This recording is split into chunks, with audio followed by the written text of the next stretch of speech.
Hi అండి అందరికీ Sushanti blogs ఛానల్కి స్వాగతం. ఈరోజు ఈ వీడియోలో నేను క్యారమల్ పుడ్డింగ్ అయితే చేయబోతున్నాను.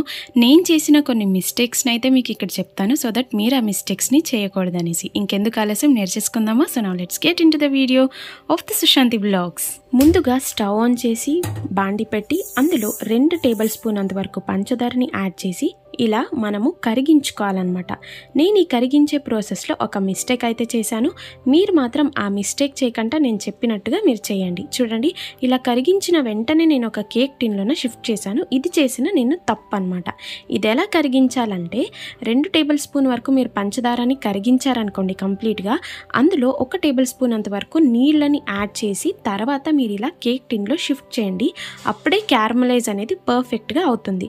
చూడండి, నేను చేసిన మిస్టేక్ మీకు నేర్పిస్తున్నాను కాబట్టి మీరు ఒక లైక్, షేర్, సబ్స్క్రైబ్ అయితే చేయండి. ఓకేనా అండి?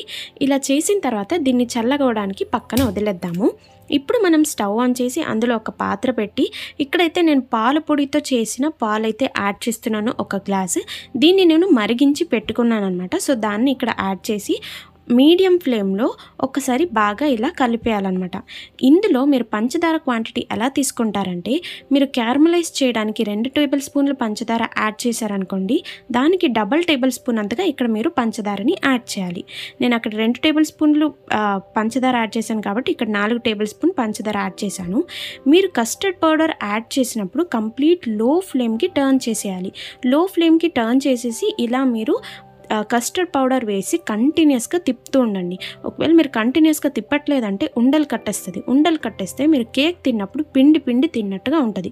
చూడండి, ఈ కన్సిస్టెన్సీ, ఇలా గట్టిగా కన్సిస్టెన్సీ వచ్చేసింది అనుకోండి, ఇలాంటప్పుడు మీరు స్టవ్ అనేది ఆఫ్ చేసేయండి. స్టవ్ ఆఫ్ చేసి ఇప్పుడు మనం కేక్ టిన్లో ఉంచాం కదండి క్యారమలైజ్, దాని మీద ఇలా వేసేసి ఇది కంప్లీట్ చల్లగా అవ్వాలన్నమాట. కంప్లీట్ చల్లగా అయిన తర్వాత మనము చూడండి ఇలా ట్యాప్ చేయాలి. ట్యాప్ చేసినప్పుడు ఎయిర్ బబుల్స్ గ్యాప్ ఉంటుంది కాబట్టి మనం ఇలా ట్యాప్ చేయాలి. కాకపోతే ఇది వేడిగా ఉంటుంది కాబట్టి ఏదైనా క్లాత్ తీసుకొని ట్యాప్ చేయండి. చూడండి, ఇది కంప్లీట్ చల్లగా అయిన తర్వాత ఫ్రిడ్జ్లో మీరు ఒక 4 to 5 అవర్స్ పెడితే సరిపోతుంది. ఇప్పుడు చూసేద్దాము 4 to 5 అవర్స్ అయిన తర్వాత ఎలా ఉంది ఈ క్యారమలైజ్ పుడ్డింగ్ అనేది. చూడండి, ఇప్పుడే జస్ట్ బయటకు తీసాను అనమాట. 4 to 5 అవర్స్ అయిన తర్వాత మీరు చూస్తేనే అంటే మీకు ఇలా అనిపిస్తుంది కదా, మీరు స్వయంగా చేసినప్పుడు మీకు కొన్ని అద్భుతంగా అనిపిస్తూ ఉంటుంది అనమాట. ఎందుకంటే కలర్ అనేది చాలా వరకు చేంజెస్ అవుతూ ఉంటుంది. చూడండి, ఇలా తిప్పితే ఈజీగా తిరిగిపోతుంది. ఇలాంటప్పుడు మీరేం చేస్తారంటే డీమోల్డ్ చేయండి. ఈ డీమోల్డ్ చేసినప్పుడు ఇంకో మిస్టేక్ ఏంటంటే దాని మీద ఒకసారి ట్యాప్ చేయడం. చూడండి, ఇలా ట్యాప్ మాత్రం చేయొద్దు, ఎందుకంటే స్ప్రెడ్ అయిపోతుంది చుట్టూరు, క్యారమలైజ్ అయ్యింది. ఇలా మీరు ఈజీగా కేక్ టిన్ తీసేస్తే సరిపోతుంది, అది ఈజీగా ఓపెన్ అవుతుంది అనమాట. సో ఇలాంటప్పుడు ఇంకేం చేస్తారు, నీట్గా కట్ చేసి తినేయడమే.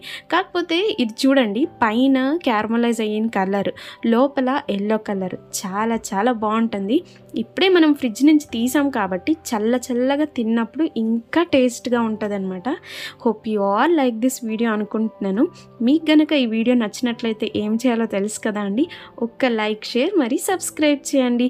మరి కొన్ని ఇంట్రెస్టింగ్ వీడియోస్తో మీ ముందుకు వస్తుంటాను. Until then bye bye, take care. ఏం చేయాలో తెలుసు కదండి, ఒక్క లైక్, షేర్, సబ్స్క్రైబ్ చేయండి.